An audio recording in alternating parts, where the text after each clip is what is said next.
Hello and good morning. Welcome to the MLM Lunchtime Leadership Show. So we are going over the book Failing Forward by John Maxwell. But before we go on to the next chapter, we're going to go ahead and invite some people on.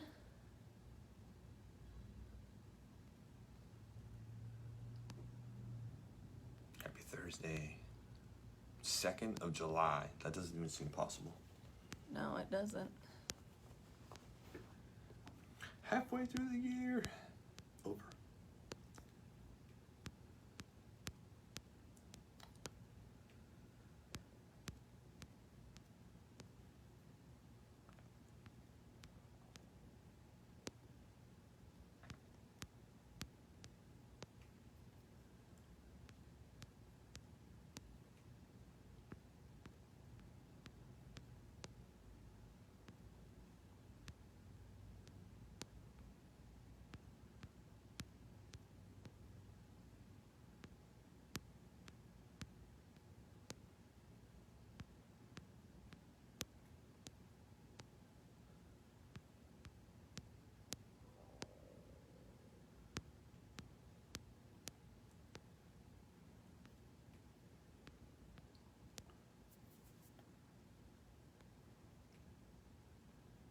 There we go. All right. So we're going to get started here. So today we're on chapter 15, which is it's what you do after you get back up that counts. So experience is not what happens to you. Experience is what you do with experience what you do with what happens to you. So sorry, my notes actually didn't come through today, so I'm having to read it out of the book. So that is how I'm handling this. So sometimes when you've been knocked down repeatedly, it gets harder and harder to get back up. And a lot of times what ends up happening is giving up seems a lot easier than pushing forward. And sometimes it really does get to people because not only are you struggling with the issue of you're not getting ahead, but you may be struggling with your friends and family also pressuring you, saying, look, this isn't a good idea. Like, why are you doing this? Nobody makes money in these things, and you're not going to be able to make it. And you have to struggle with people giving you that criticism as well, which the criticism is sometimes harder than the actual issue at hand. So there's a couple of things that John wants to go over in this book of how you want to what's going to help you push forward. So a plan for after you get back up. So maybe you've developed the persistence and resilience to keep getting up when you get knocked down, but you're getting very weary and dragging yourself back onto your feet again and again and without making any progress. So you may be physically and emotionally exhausted, but if so, you need to do more than just get back up. You need to make a plan, and that will help you determine what you do after you get back up. So these are some of the steps based on the word moving forward. So finalize your goal. We've talked about goals before. If you don't have one, you have no idea whether or not you're making any progress. And you need to be tracking how you're achieving that goal. So you need to determine what your goal is and recognize this.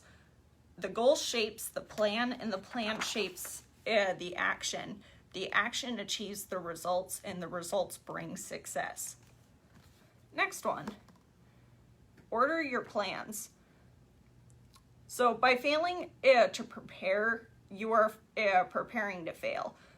So that's again with the tracking thing. Once you set a goal, you need to track how many presentations you need to do to be able to get to where you want to go.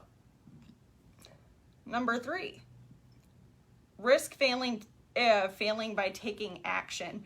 It's okay to fall so long as you're trying and you're learning something. Sometimes it's a learning experience of like, okay, this is what I did right. This is what I did wrong. This is how I can improve for the next time. So planning alone won't bring success. The other half of the battle is taking action and repeatedly taking that action. So highly successful leaders ignore confidential wisdom and take chances. Their stories inevitably include a defining moment or key decision when they took a significant risk and thereby experienced the breakthrough. And then the next one, you need to welcome mistakes. We've been over this over and over again.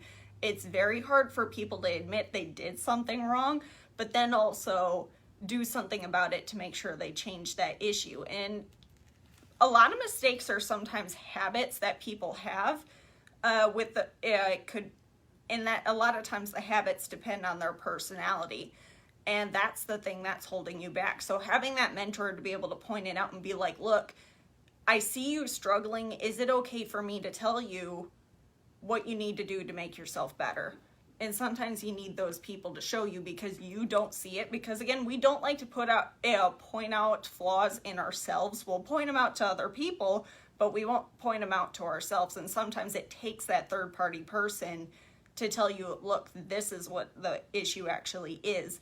It's not the people or the circumstances around you. This is what's going on. Advice based on your character. Advance based on your character. So every time you face mistakes and attempt to move forward in spite of them is a test of your character. There always comes a time when giving up is easier than standing up, and then giving in looks more attractive than digging in. And in those moments, your character will be the only thing that will goodness gracious. Character may be the only thing you have to draw on to keep going. So again, that's the personality types too. Depending on your personality, you're going to handle things very differently. A D type has an easier time pushing forward because they're always thinking like, okay, how do I fix this? Like, I just need to move this way. And they're constantly moving, so they can't handle staying still, which is always fun with you because he is a D-type personality. And this is something that we've seen even in our businesses outside of network marketing. He's always moving. So I find he has an easier time pushing through stuff than I do because I'm an S-type. When things go wrong, I sit back and I'm like, oh my God, this sucked. Like, what the heck is going on? And I stop all activity completely. And I'm like, oh my God, like, I don't want to do this again. This really sucked. Like, I don't want to keep going. But thankfully, with all the books that I've read and all the different speakers and mentors that we have, I've been able to learn, like, these things are okay. Like, it's okay to make mistakes. And now I know how to ask the right questions to be able to move forward. So relate your progress, reevaluate your progress continually. Tracking. Like, I say this over and over again, like, there's so many people who do not track what they're doing. And I'm to a point now where I don't necessarily track how many people I contact in a day. I contact how many people I actually talked to and did a presentation. A big mistake that happens in network marketing is a lot of people send out links, which is fine so long as you already presented to them. Our rule of thumb on our team is that we do not send a link or a video unless they've actually heard the full presentation. And the rule of thumb is if I can't show you everything, I show you nothing. The video is only there for confirmation, so that way people can see that it's legitimate, and that way they can look at the information more detailed, and that way they can come back to you later and say, okay, I have these questions. Develop new strategies to succeed. You need to find the people that are actually doing it and find out what they're doing. If they're succeeding at a fast pace, those are the people that you want to get in front of and figure out what they are doing, and then you need to go do it. It's not enough to learn 10 different ways of how to do this. You need to find one that works, and you need to continuously go do it. And I find I repeat myself on that one a lot, but some of you need to hear it because you still haven't learned it. So that's what you need to do on that part. So the rest of the chapter, basically it just repeats the same thing that we went over. It's just figure out what your goal is, make a plan, And then if you fail on that plan, figure out what you did wrong, what you did good. Maybe you need to talk with a mentor, and then you just need to repeatedly keep going. So with that, that's what I have on this chapter. Jeff, do you have any comments? Yeah, it's a principle called IRA, not like the militant group from the Irish, but IRA, isolate, repeat, and accelerate. So you isolate what you're doing. You know, what is the process that you're going through? Knowing the process. John, how are you? Marty, how are you? I know a bunch of people have jumped on here. Polly was here. Phil Eaton was here. Dawn was here. Hello, hello. Kelly, Bess, Shamala, Jim Bailey, what's happening? I saw David Roeder jumped on for a second here. Morgan said hello and hope we're having a good day, good weekend. Bess is here. So IRA, isolate the process. What is the process that you are going through? And what I've always done is picked apart each part of the process is what I'm doing with the right.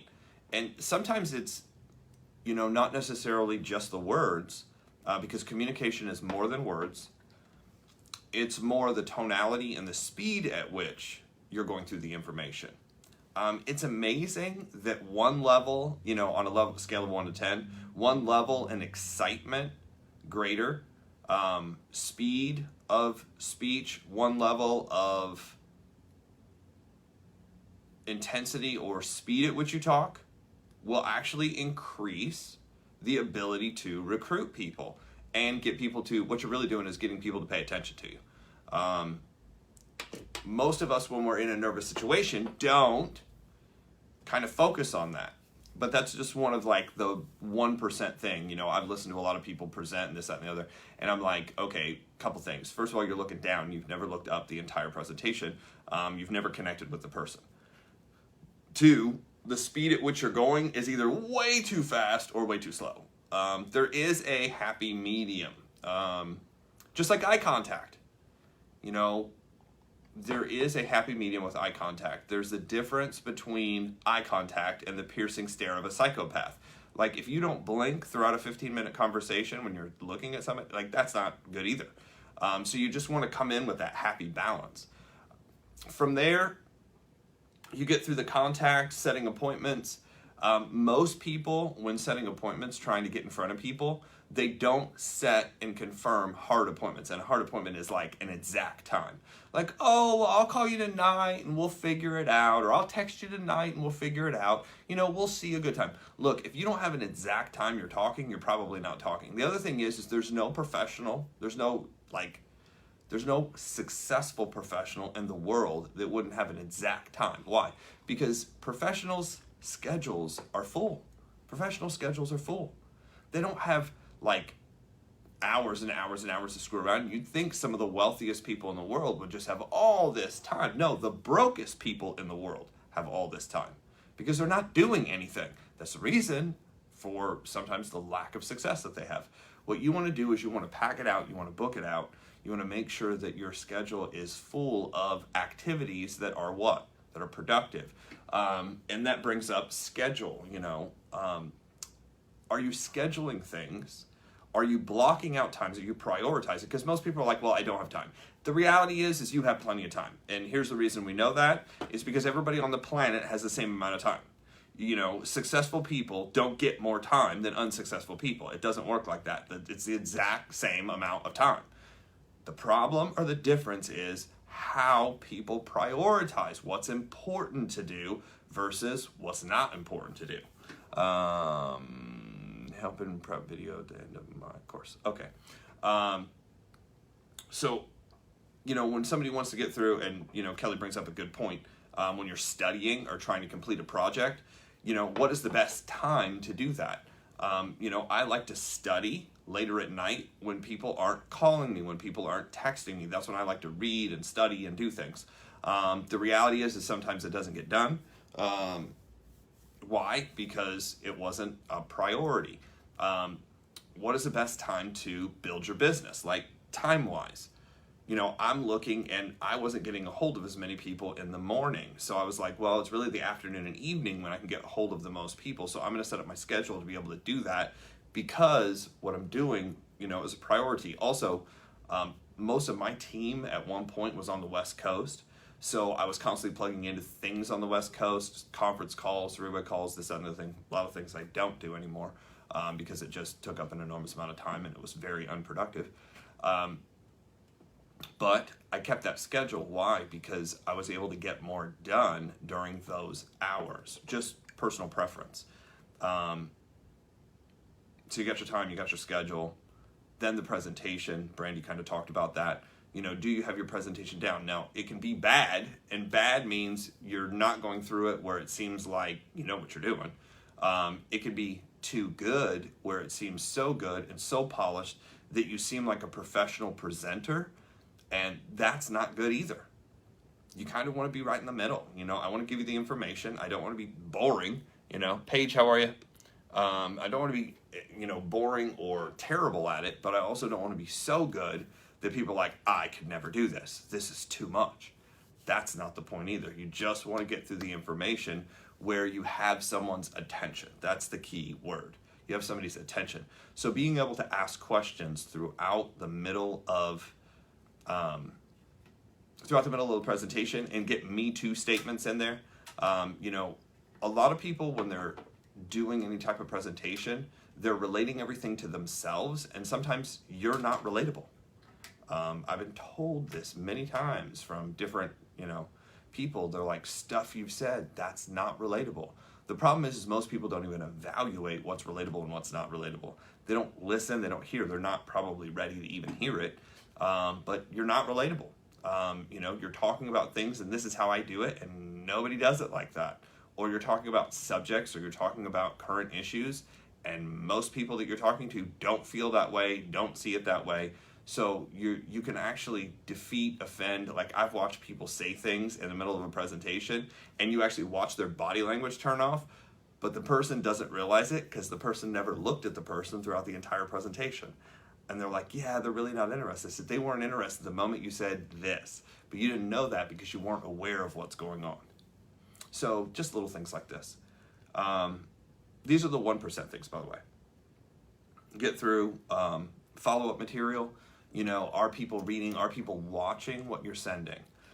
Is the material good? You know, I constantly look at that. Is the material you're sending out good?